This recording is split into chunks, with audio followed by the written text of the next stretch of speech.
اسم یا باسطو کے فائدے۔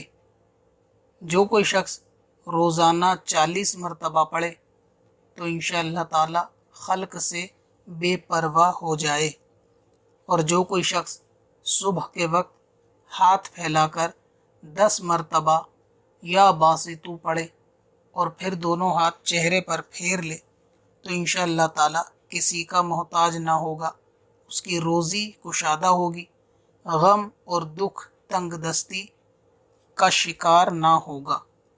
یعنی صبح فجر کے وقت دونوں ہاتھ دعا کی طرح پھیلا کر 10 مرتبہ یا باسطو پڑھے اور پڑھنے کے بعد دونوں ہاتھ چہرے پر پھیر لے تو انشاءاللہ تعالی یہ سارے فائدے حاصل ہوں گے اور دکھ غم دور ہوں گے، کسی کا محتاج نہ ہوگا اور اس کی روزی کشادہ ہوگی۔